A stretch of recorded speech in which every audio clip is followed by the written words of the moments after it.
I don't know if it's being rewritten, but it's certainly changing. A lot of things are changing at the moment. I think the Gulf Arab states were quite confident of their position in the region, of their relationship with Trump, of their new relationship with Iran a few weeks ago when Trump was visiting the region.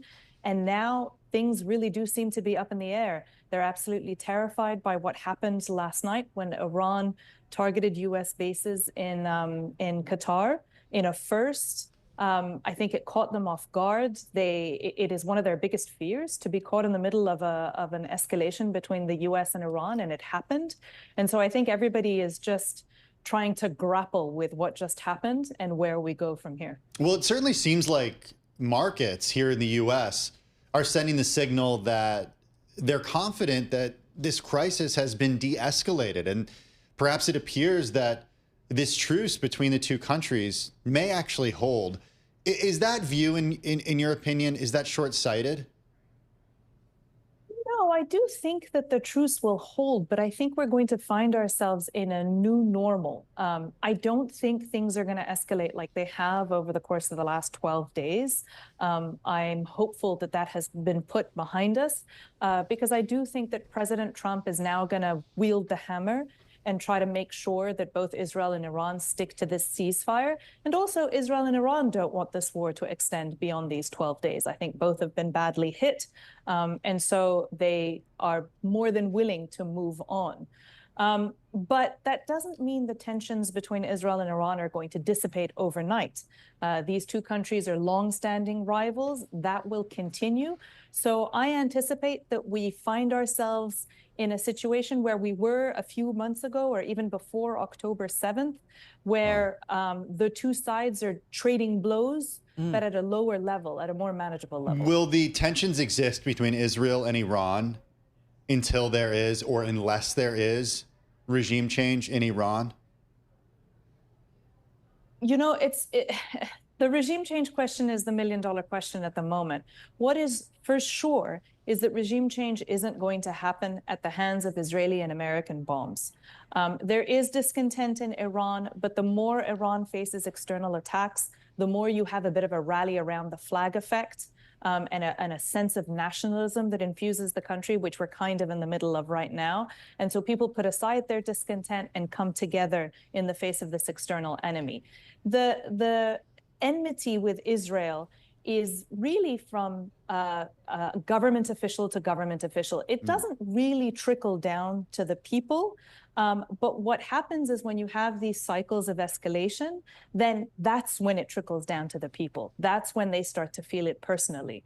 So the faster these wars are dealt with, the better it is. Hey, you know, on that, and I'm curious, in terms of tensions continuing, certainly between Iran and Israel, let me just go back to something that came out. Former U.S. Secretary of State under President Biden, Antony Blinken, in an op-ed in the New York Times, critical of President Trump's strikes on Iran.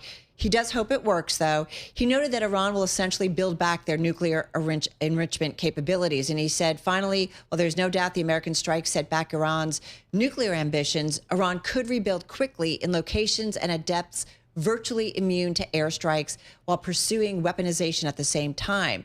So he goes on to say, while their program has been significantly disrupted and buying time is a good thing, it underscores that sticking with the JCPOA was the better option. It bought us at least 15 years ago instead of just a few, or bought us at least 15 years instead of just a few. And that was, of course, the Joint Comprehensive Plan of Action, that 2015 agreement between Iran and several world powers. So is he right that, I mean, will these tensions continue because Iran will continue to want to have those nuclear enrichment capabilities? Or do you think there is a truce where they say, I'm out, I'm done, realistically?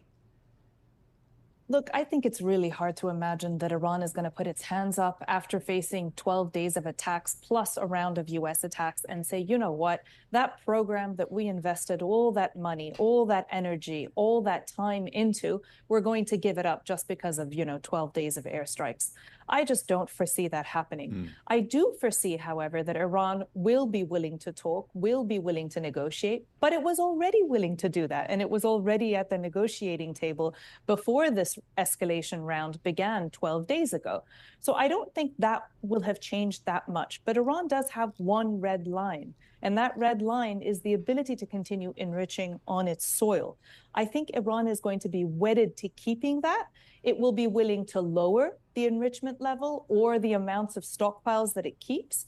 But I do think that symbolically, it has to keep some enrichment on its soil. There's still that question now of where that enriched uranium went.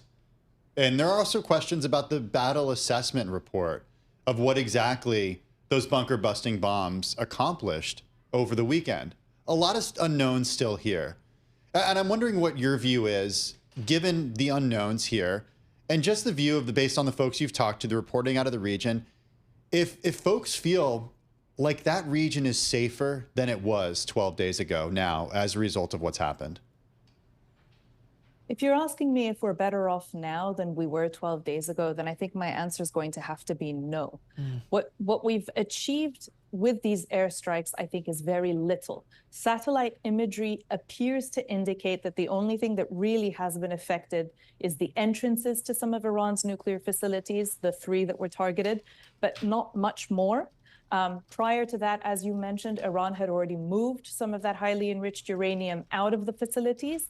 And what you've effectively done is bolstered that Iranian desire that had been kept under a lid for a long time to really make a dash for the bomb. And on top of that, you will have driven the program further underground, further hidden behind closed doors, buried further underground, especially now that we know that the bunker busters don't appear to be that effective. And so to me, it looks frightening. We find ourselves in a situation where perhaps you've gained a couple of months or maybe a year, but ultimately you've re-injected Iran with a desire to go for a nuclear weapon, something which it hadn't done up until now. Dina, what about Iran's proxy militant groups, Hezbollah and Hamas? They were refusing or unable to enter the fight in support of Iran, and its Gulf neighbors were urging restraint. Will they continue to be present in whatever is the next chapter of Iran? So I think Iran's partnerships with these groups in the region, those partnerships will endure, but the groups themselves have been weakened. It's undeniable. After over 18 months of war with Israel, Hezbollah has been decapitated. Much of its capabilities has been affected. Even the Houthis and the fighting facing U.S. strikes were weakened. Now, all of these groups will retain some of their capabilities, but they're going through a bit of a reckoning right now and figuring out what it is that they want, what that relationship with Iran will look like in the future, how they're going to work together. And that's part of the reason why you've seen them be so quiet in response to this direct war between Israel and Iran. They haven't offered themselves up to help, and Iran hasn't asked them to help, because I think both sides are trying to figure out where we go from here after being weakened. One thing I want to ask you, China also, in a very succinct statement, criticized the U.S. strike on Iran and the nuclear facilities, reiterated that it's willing to join international efforts to restore peace in the Middle East. You've co-authored the book, Triple Axis, Iran's Relations with Russia and China. Where is China and Russia on all of this, and where will they be in the future? Well, I think that relationship between Iran, Russia, and China is going to endure. It's going to continue to grow, but they have a really weird sense of what working together as partners is like. It's very different to the way that in the West we would view alliances. Their relationship is very compartmentalized. They're distrustful of each other. They only work together when they see eye to eye, and they ignore issues that they don't see eye to eye on. And that's likely to continue. It also makes Russia and China unreliable partners in times like this, because while they will step up and condemn the attacks and pretend to side with Iran and maybe even help Iran in the UN, for example, they won't really take more concrete steps to assist Iran in its face-off with Israel and the US. My last question for you is the status of the relationship between the US and the Gulf states, specifically the ones that the president visited in recent weeks and touted the business and economic ties between the countries. Are those relationships intact? Well, I think from the perspective of those Gulf Arab states, they saw President Trump's visit as a big moment for them. It was kind of their reacceptance amongst the rest of the international community, and especially in the US's arms. So it was a very important moment for them. And they felt as though they had the president's ear and they could talk to him about issues, whether bilateral or regional. And I think today, they're a little bit disappointed because during that visit, they had set some red lines. They had expressed their support for the US-Iran negotiations, and they had really impressed upon President Trump how critical it was that this doesn't escalate into a regional war. And that's exactly what happened.